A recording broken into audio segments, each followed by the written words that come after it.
professora, você sempre vai estar embasada um pouco no livro, no nosso livro, Pensar, Sentir e Agir? Sim, tá certo? Uma pena que ainda não chegou, mas daqui a pouco chega aí na nossa escola. Eu estou buscando escanear também e colocar os temas principais dentro dos nossos slides.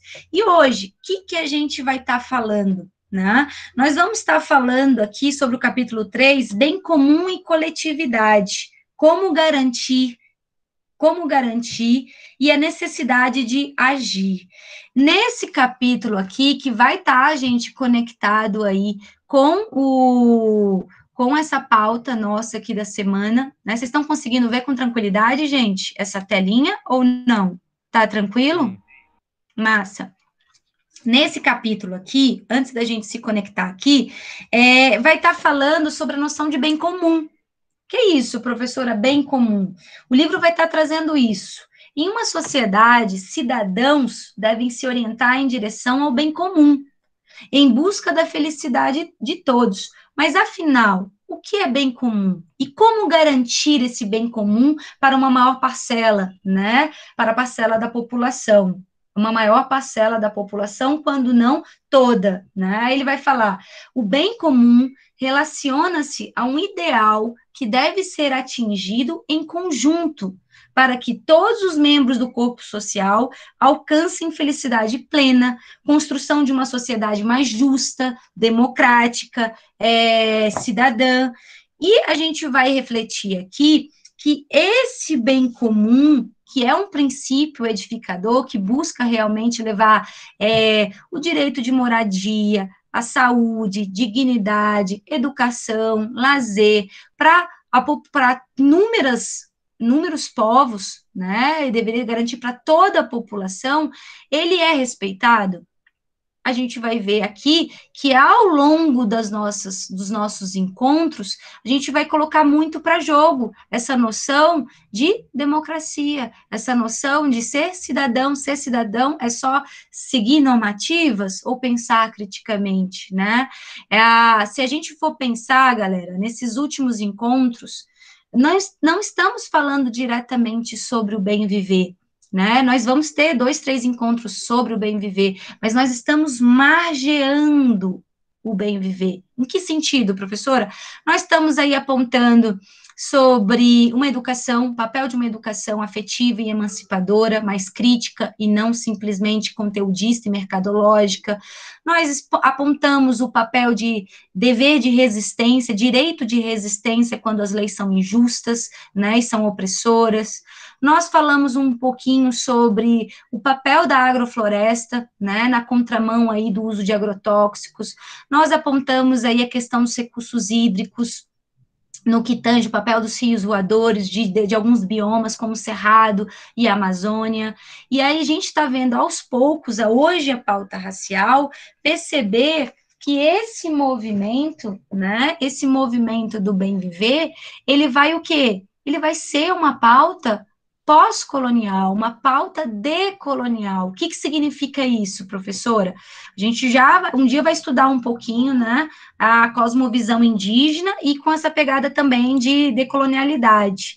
Mas hoje a gente está vendo, com foco aí na pauta racista, que o quê? Que esse pensamento decolonial do bem viver, ele objetiva problematizar. É preciso a gente problematizar. A gente não pode naturalizar, né, determinadas coisas injustas, né? É preciso, então, a gente problematizar a manutenção do quê? Das condições dos colonizados, dos povos que estão à margem. Por quê? O Bem Viver acredita, galera, que dentro do mundo cabem outros mundos, mundos que estão sendo silenciados, que não estão sendo reconhecidos em sua cultura, em sua existencialidade, que estão sendo oprimidos, que estão sendo agora marginalizados, vivendo numa completa indiferença do Estado. Então, ele vai buscar essa emancipação. essa luta contra, né, esses legado imposto da situação colonial.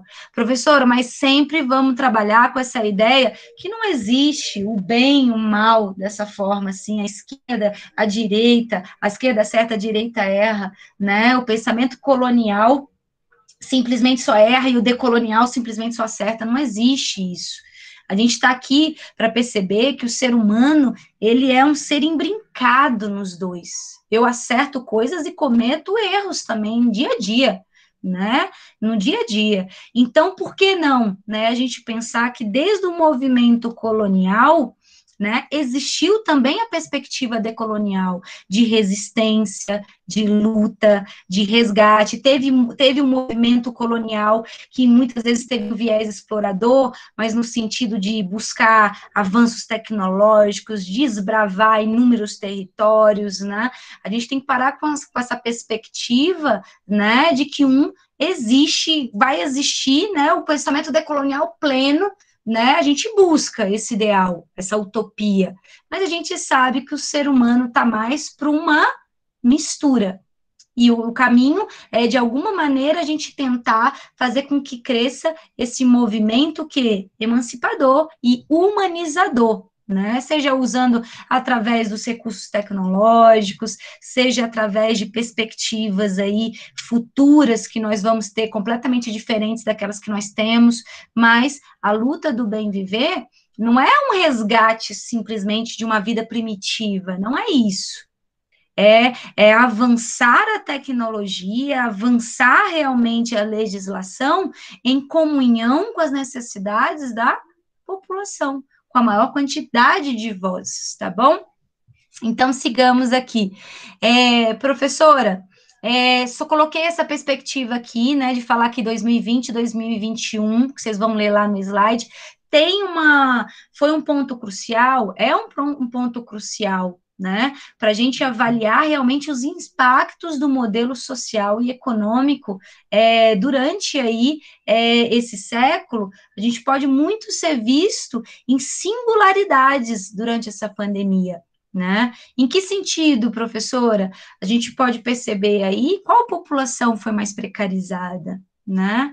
Qual população, quando a gente percebe que a maior parte das mulheres negras, né, elas trabalham, têm trabalhos informais, ou como é que se diz, tem trabalhos domésticos, né, trabalhos para trabalhar em casas de outras famílias, será? Será que foi tranquilo a situação da pandemia? Mas não foi nada tranquilo, foi muito mais difícil do que determinados grupos sociais. Por quê? Ah, como é que se diz? Não teve trabalho suficiente, porque com medo da pandemia, muitos não tiveram trabalhos como trabalhar em casas de família, com medo da contaminação.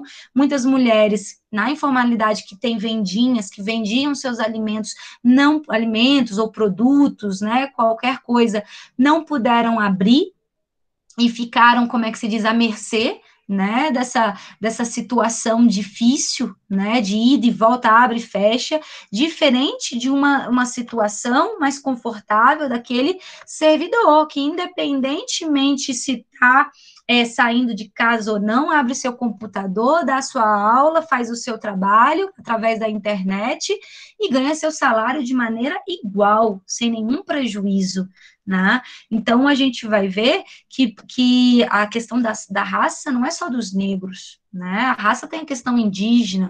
A situação dos indígenas está sendo similar no Covid, quando ano passado a gente falou que inúmeras mulheres entraram aí num movimento de resistência, tentando garantir seu direito de conseguir ver os seus filhos que morreram de Covid e foram enterrados em cova rasa, sem ninguém saber onde, quando e como é que foi isso daí. Será que uma mãe branca, né, receberia dessa forma? Essa informação, seu bebê já não está mais no hospital, foi enterrado. Como assim? Será que ontem, né, teve o resultado, né, do George Floyd? Olha aqui, vamos ver se está aqui, se eu coloquei. Cadê? O ex-policial.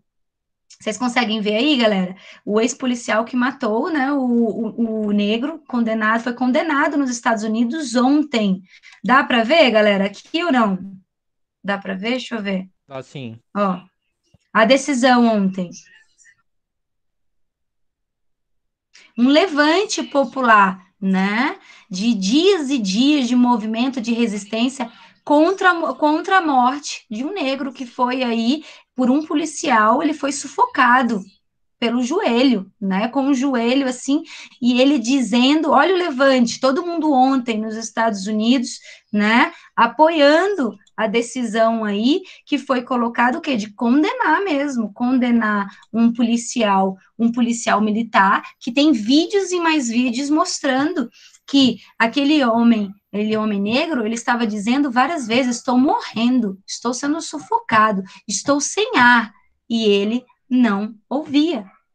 Ele não ouvia porque o ouvido do branco muitas vezes não ouve, não quer ouvir, é indiferente, sabe? A angústia do outro, daquele de outra cor, de outra raça. Provavelmente, se fosse um branco, não teria morrido por ter passado, e estão se investigando se ele passou de fato sem saber, porque pelo comportamento dele, não se sabe, ele passou uma nota de US$ 20, né, falsa numa vendinha.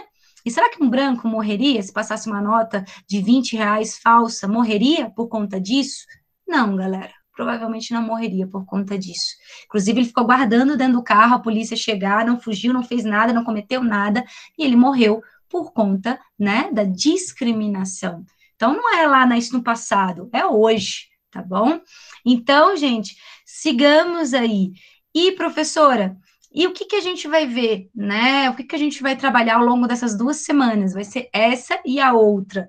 Nós vamos ver, então, que a filosofia do bem viver, ela vai na contramão dessa mercantilização não só da natureza, mas uma mercantilização aí, né, do homem. Ele vai contra essa mercantilização de transformar um homem em mercadoria, em carne mais barata, né? Tem inclusive a música Carne Mais Barata do Mercado é cobrada no País, né?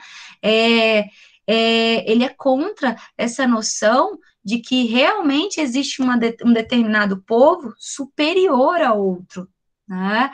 Então ele faz com que a gente, de alguma maneira, comece a se pôr no lugar do outro, tire essa venda do eu, né? Tire essa venda do individual, tá bom? E, professora, o que que isso tem a ver, né, com a pauta, e o bem viver tem a ver com a pauta antirracista? Tem tudo, tem muita coisa importante para a gente discutir. Por conta do quê? Se a gente pensa, né, que a cor da nossa pele, quando no Brasil 75% das pessoas, nesse hibridismo, nessa diversidade fantástica que é o Brasil, 75% da miscigenação aí é de composta de brancos, de negros e pardos, tá certo? Negros e pardos, e muitas vezes os pardos não se reconhecem pardos, não se reconhecem descendentes de negros, devido ao movimento de estereotipar, de falta de representatividade. Por que que foi tão bonito, né? E chamou tanta atenção aquele filme, né? O Pantera Negra. Porque aquilo é um movimento de representatividade, um filme só composto por pessoas negras em grande parte, né? Eu acho que só tinha um branco, deixa eu ver, eu não lembro. Pouquíssimos, eu acho que só tinha um.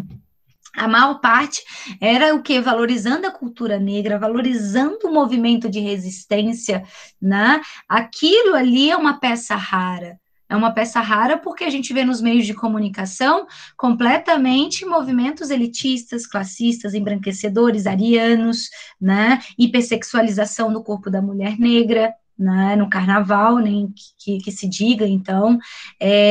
Então, o que que vocês vão encontrar nesse material dessa semana? Vocês vão perceber que a cor da pele fala, como é que se diz, é associada de maneira equivocada a capacidades sexuais, físicas, intelectuais, de poder, de sucesso, né, de confiabilidade, tá certo?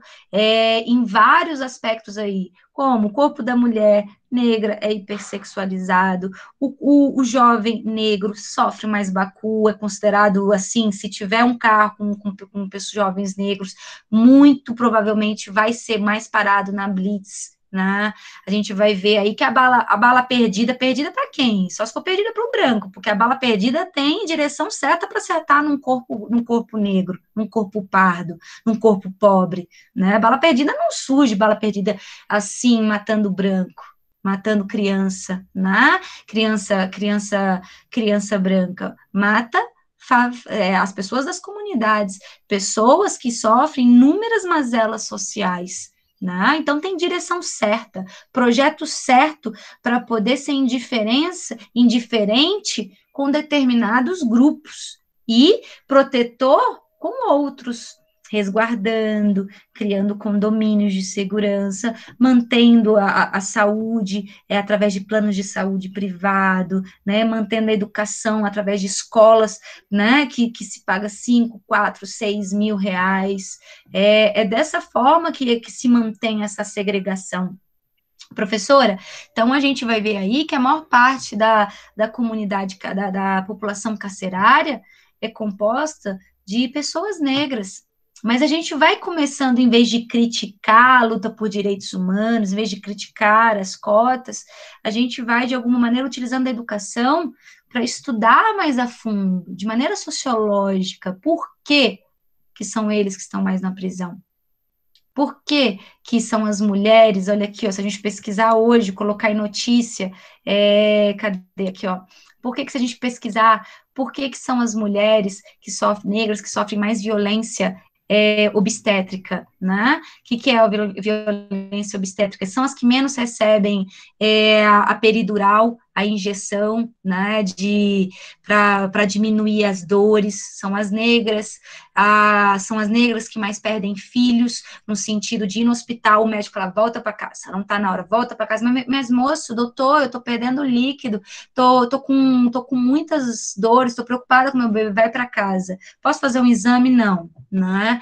Então, a forma de tratar o corpo de determinados grupos sociais e raciais é diferente.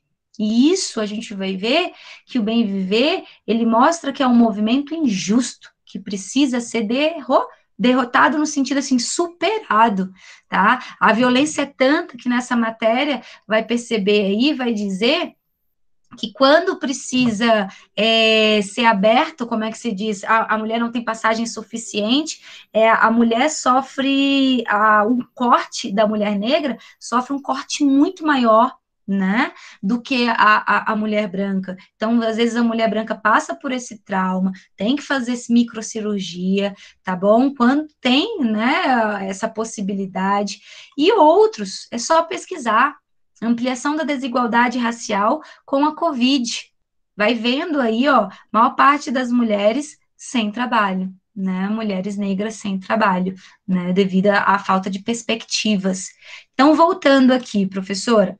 Mas então, o que a gente está começando a perceber? Que a gente está margeando temas para chegar, de fato, ao bem viver. E o fato, na verdade, é um devir, né? É um sendo. Ele não se restringe numa caixinha ao bem viver. A gente vai estudar cosmovisão indígena depois, no segundo bimestre.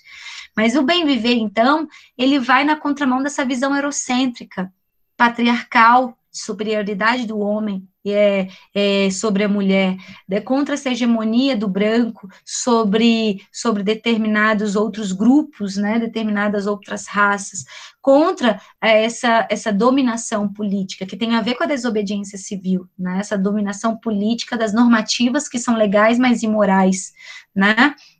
Então, professora, para a gente entender esses slides, né, essa atividade que eu vou estar publicando ainda essa semana, provavelmente não, deve ser segunda, porque eu vou dar um giro aí pela natureza depois da aula de amanhã, mas segunda eu posto, mas assim, só voltando, essa história de marginalidade, ela foi estruturada e estruturando-se e projetada ao longo do tempo, né? Não adianta a gente estar falando de meritocracia aqui, que, ó, você jovem né, o branco, o negro, o rico, o pobre, no que tange economicamente, não culturalmente, vocês têm as mesmas capacidades, vão chegar lá na universidade. Claro que eles podem, se esse aqui, né, o negro, tem uma escada, se a gente for pensar a escada dos que não são privilegiados, a escada está queimada, está quebrada, né? Ele se toca, quebra quando não abre, e a escada do branco, do que segue o padrão hegemônico ocidental, não é escada. Conforme eu já falei para vocês em outra aula, não é escada rolante, é elevador, né? Porque esse jovem, geralmente o jovem negro precisa trabalhar, precisa de alguma maneira ajudar na família, ele está esgotado, tanto de jovem que pediu para eu abrir as atividades, porque aguarda a mãe chegar às 7 horas da noite com o seu celular para poder fazer atividade, né?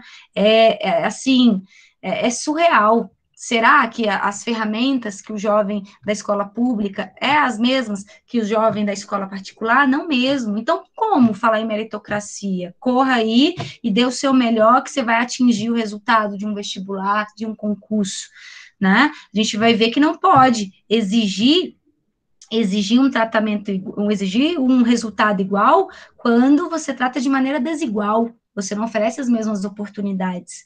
Mas, professora, voltando aí, né? Depois eu falo das cotas.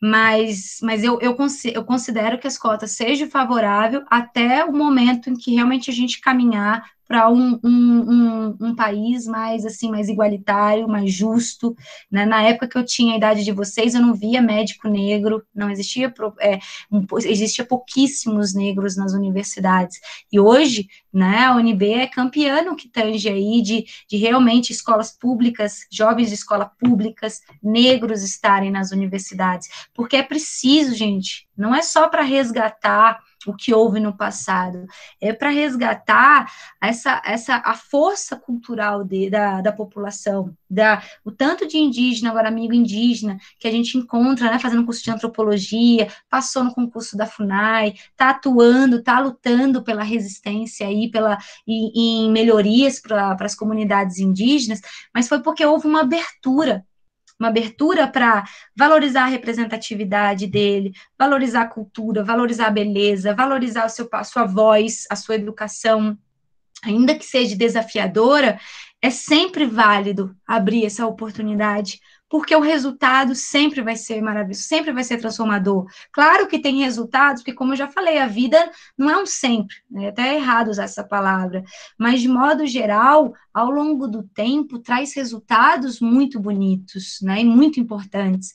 Mas, voltando aqui, professora, e essas mazelas que você está contando, assim, e coisas boas também, né? Muitos avanços aí com os movimento negro, de resistência, de emancipação, de representatividade. Os meios de comunicação estão percebendo isso, que não dá para continuar ultrapassado, né? Não dá para ter animação com mocinhas terminando sendo salvas com príncipe, né? Isso daí já está perdendo todo o contexto, né? Assim, não pede mais, mas é porque surge a indigestão. É aquela sensação que eu falei vai gerando comoção de resistências que vai levando a esses atos transformadores. Mas ela é histórica, a história do racismo no Brasil, ela é antiga, e a gente vai, quando se estuda, vai começando a ter um olhar mais humanizado, mais crítico, e compreendendo por que está acontecendo aqui hoje. A que custos e por que houve isso? Quando houve aí a Lei Áurea, né, o movimento aí em 1888, que também tem jogos de interesse de políticos, né, na jogada, como sempre, mas a gente não vai entrar nisso, é melhor falar com o professor de história. Aqui se disse assim, a partir do momento agora, né, vai estar... acabou a escravidão no nosso país, sabendo que o Brasil foi o último país ocidental a acabar com a escravidão, então veja bem o interesse, né, de acabar com a escravidão. Mas quando se extinguiu, será que quando os negros estavam livres, foram oferecidos, agora que você está livre, e essa carta de alforria vai ser verdadeira?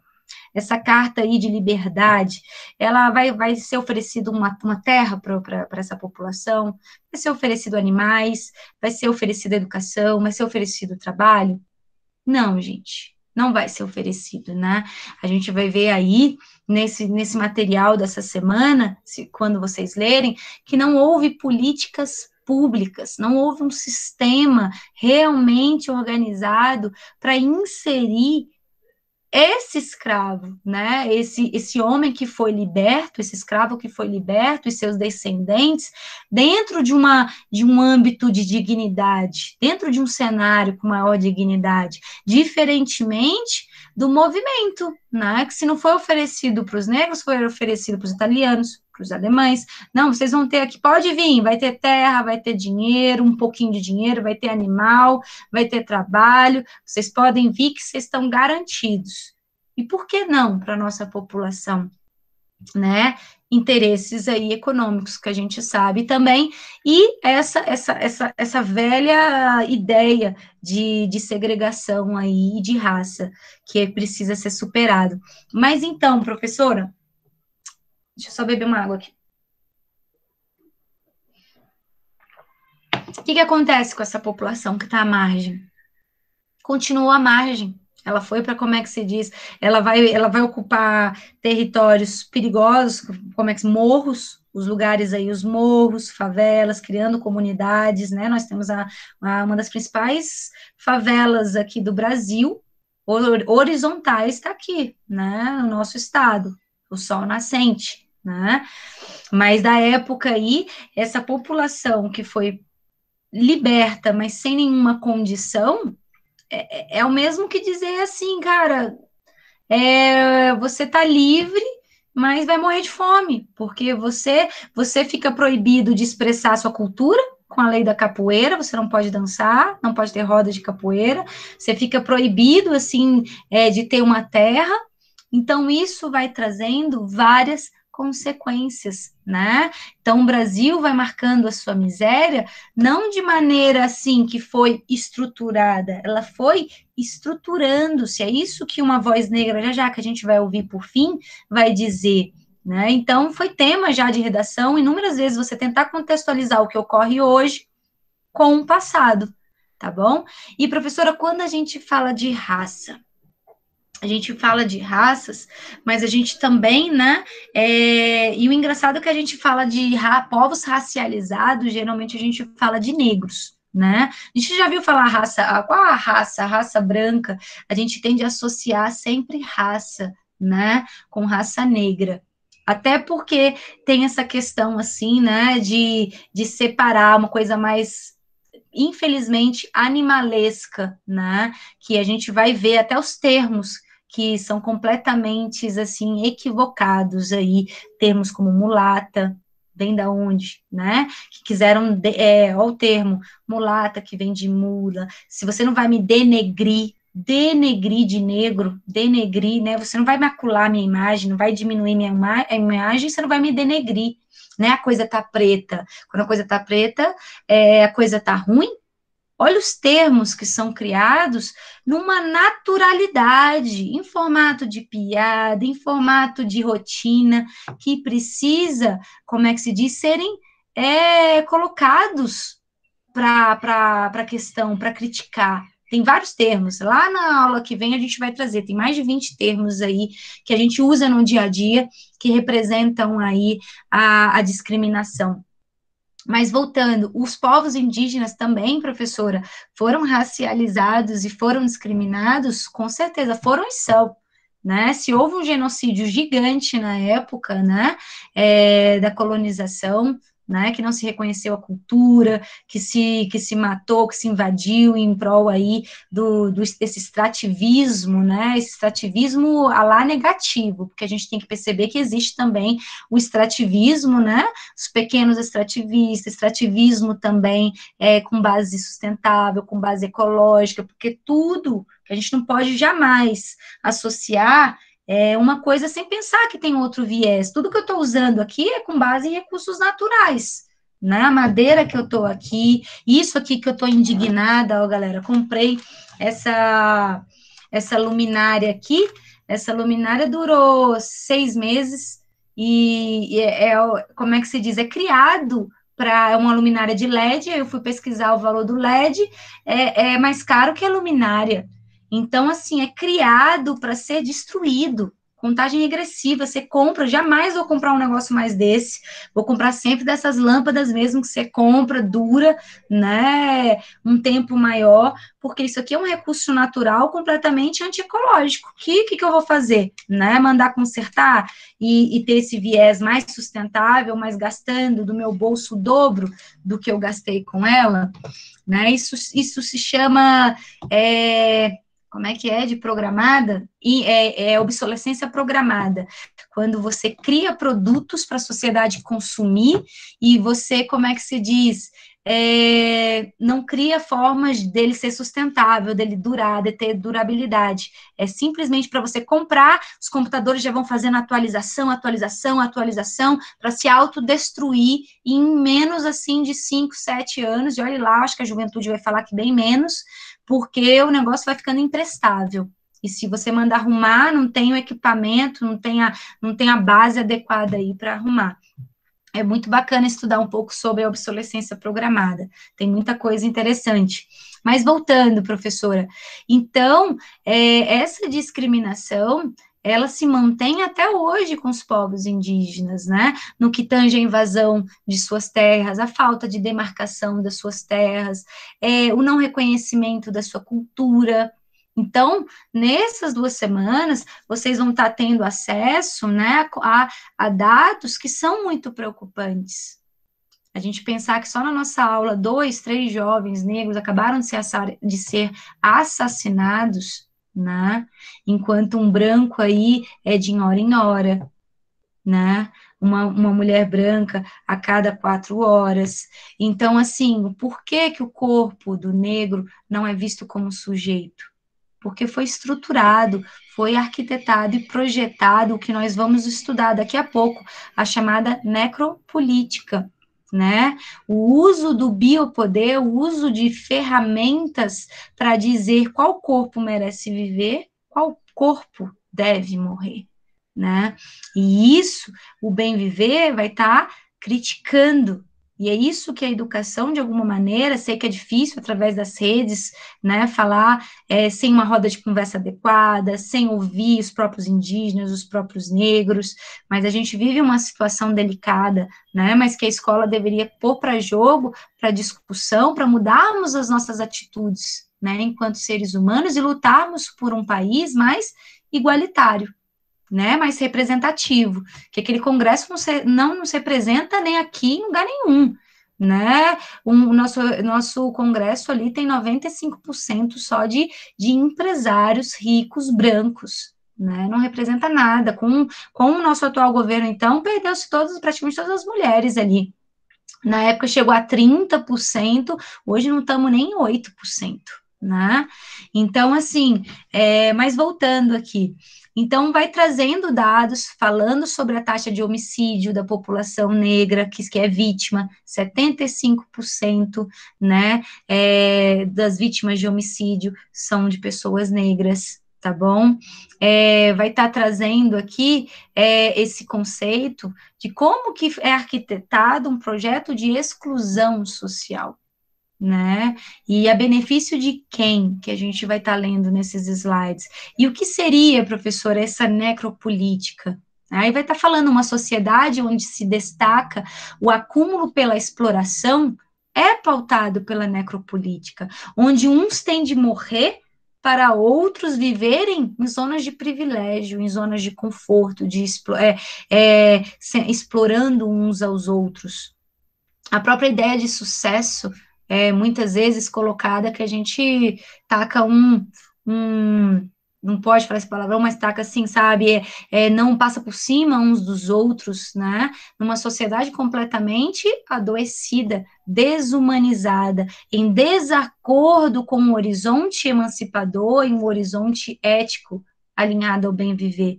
E, professora, o que seria essa necropolítica que é cobrada no PAS, tá certo? Esse termo aí, e foi um texto escrito pelo um camaronês, tá certo? Attili Mbembe, Depois eu tenho que ver se o nome é Achille Mbembe ou Attili Mbembe. Depois eu vou pesquisar. Eu sou terrível para nomes. Essa, assim, é um dos meus pontos fracos aí. Eu tenho que pesquisar. Mas ele vai estar falando o quê, galera?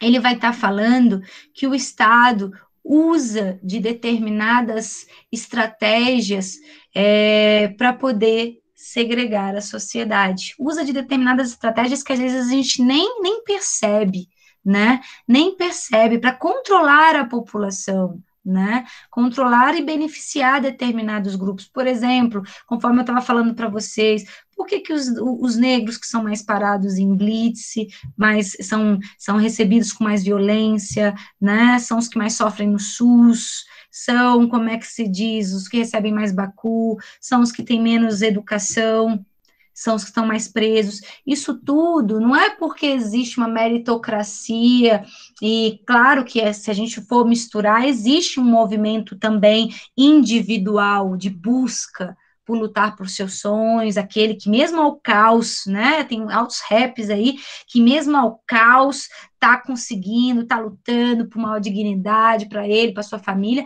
mas isso é um estado de exceção, diante, né, de tanta mazela, de tanta opressão, acaba que esse jovem cai em determinadas redes que o próprio Estado já está na espera.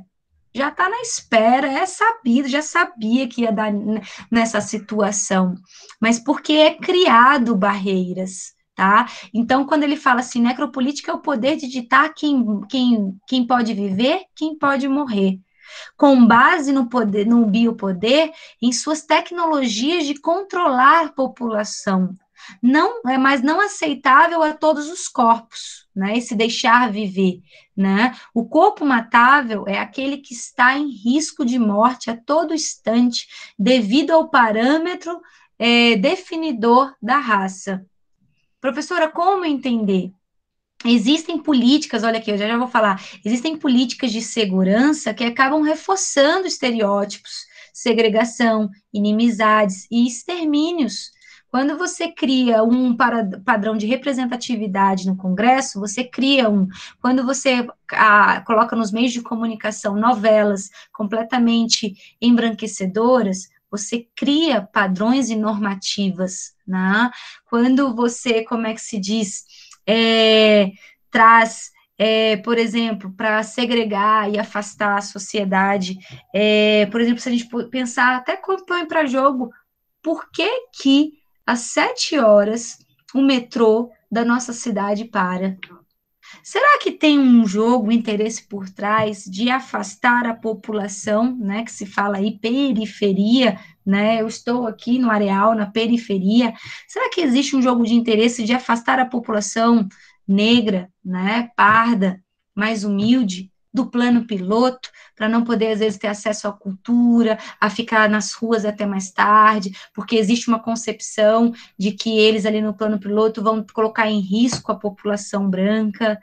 Todo o movimento a gente começa a perceber que existe tecnologia, um estratagema mesmo, um projeto arquitetado para favorecer determinados grupos. Se a gente for ver aqui hoje mesmo, durante esse 1 ano e meio, existe uma estratégia, né? Existe uma estratégia, um ensino remoto aí, os jovens, será que por trás do jovem da escola particular está podendo ir para a escola, e até isso a gente pode questionar devido aos riscos, mas por que que o jovem da escola particular pode ter acesso à educação presencial? E olha que a gente pode questionar isso também, que eu não sou favorável enquanto não houver vacina, mas por que que não houve uma normativa que proibiu todos? Que impediu e colocou públicos e particulares só remoto como estamos tendo aqui? Porque existe um movimento de reconhecer que muitas vezes a escola particular pode ter uma educação mais completa e aprofundada. E isso é muito, gente, é muito arriscado e é muito preocupante se a gente for estudar cada movimento que o Estado dá. Mas para finalizar, gente, porque você viu, a gente conseguiu ver, dar conta, né, de uma pequena parte, eu vou colocar agora um vídeo de uma voz negra, tá certo? De uma mulher, falando um pouco sobre essa situação. E a gente dá continuidade, tá certo? Aí a falar um pouquinho mais sobre necropolítica e tema aí do PAS na próxima semana, tá? Então, assim, fiquem à vontade, eu vou estar aqui compartilhando agora com vocês o vídeo, e depois, se eu conseguir voltar para o vídeo, o que está rolando? Deixa eu ver aqui. Não, não é aqui, não é aqui. Ah, aqui. Pronto. Eu vou interromper aqui o compartilhamento e colocar esse vídeo. Aí vocês vão colocando, como é que se diz, ao final do vídeo, a chamada, tá certo? E eu vou ficar à vontade aqui até umas 4 e pouquinho aí também, se bem que eu tenho outra turminha, então aí só depois, caso alguém tenha um questionamento, queira continuar a discussão. Então, vamos lá, apresentar uma guia. Cadê esse aqui? Não, deixa eu voltar aqui, esse aqui, ó. 1 minuto, gente. É esse aqui, ó. Aqui, compartilhar, agora vai dar certo. Entendo que é racismo estrutural. E fechou. Vê se vocês estão conseguindo ver, gente, aí com tranquilidade. Somos trabalhadores escravizados, sim, mas trabalhávamos. A partir daí, somos vistos como preguiçosos, que não gostamos de trabalhar, vadios. É melhor fechar o meu fone, né, gente? Deixa eu ver aqui. O racismo institucional existe, né? E atua dessa forma na vida das pessoas negras, porque existe o racismo que foi estruturado ao longo, né, do final do século XIX até o que a gente presencia hoje. Nós tínhamos até 1888 um regime de escravidão, uma escravidão que era justificada através de teorias científicas, que dizia, né, que os negros eram de raça inferior, e por conta disso, a possibilidade de você escravizar pessoas e abaixo de tortura, né, de muita violência, porque a escravização é isso. Fala pra frente, seu preto safado! Vamos, safado! Entra logo aí! Quando o Brasil percebe, né, o Estado brasileiro percebe que não vai ter jeito, que ele vai ter que acabar com a escravidão, ele começa a tomar uma série de medidas, inclusive legislativas, para possibilitar a marginalização de homens e mulheres negros e negras. A gente pode começar, por exemplo, com a lei que proíbe os negros de estudarem, o Ato de Império de 1834. Era um ato de império que impedia os negros, era proibido que os negros estudassem. Em 1850, você tem a edição do Ato de Império, que eles chamam de Lei de Terras. As pessoas são proibidas de comprar as terras, principalmente os negros e indígenas. Aí você caminha mais um pouco, você tem em 1888 a Lei Áurea, em 1889 a Proclamação da República, e já a partir daí o Estado brasileiro começa a pensar, tá bom, e agora? Quem é que vai trabalhar pra gente?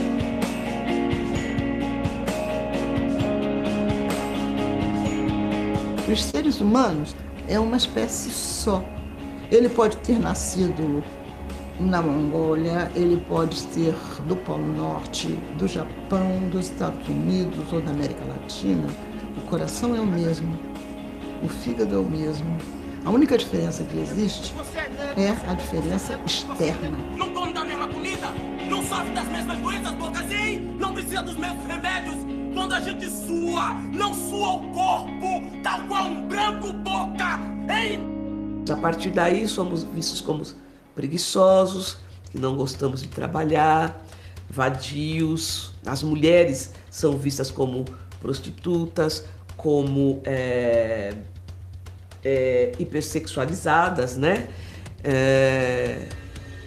Macumbeiras.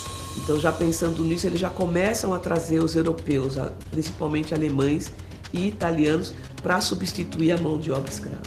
Muitos desses europeus vêm para o Brasil já recebendo um pedaço de terra, algum dinheiro e animais. E o que acontece com essa massa de homens e mulheres negros e negras após a abolição da escravatura? sem terra, sem educação e sem trabalho. Em 1890, a República, né, tem as suas primeiras leis penais, dentre elas a lei de vadiagem. Os negros que eram encontrados sem trabalho na rua poderiam ser presos. E você tem a lei do capoeira, que proíbe os negros de jogarem capoeira ou de manifestar as suas culturas na rua, porque, na verdade, o intuito, além de proibir essa manifestação, era proibir o agrupamento, o ajuntamento de negros nas ruas. E é por isso que a gente fala hoje que a gente tem um racismo que ele foi estruturando-se.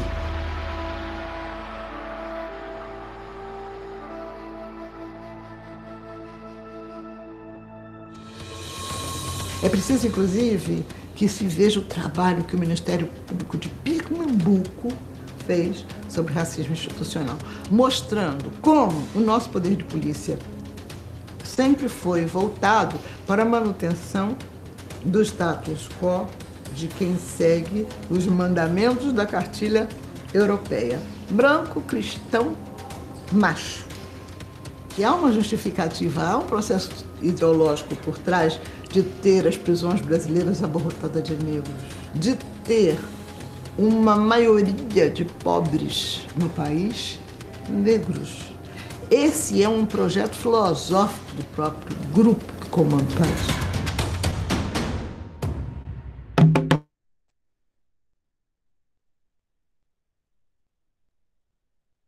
Professora, está de microfone desligado.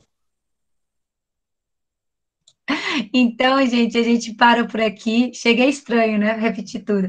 Mas aí a gente se encontra semana que vem, tá bom? Com a mesma temática, mas avançando aí no conteúdo, tá bom? Quem tiver alguma dúvida, alguma sugestão também de filmes para eu poder estar colocando lá no Moodle, mande para mim no WhatsApp, tá? Que a gente vai agregando material lá no nosso próprio Moodle. Tá bom? Gente, um beijo grande, bom feriado para vocês, bom fim de semana. Aliás, a gente se encontra amanhã através do Moodle, tá certo? E semana que vem a gente dá continuidade. Descansem aí bem, tá? E lembrem que todas as atividades estão abertas aí para poder vocês concluírem, beleza? Alguma dúvida, gente, com relação a isso? Com relação às atividades, com relação à atividade.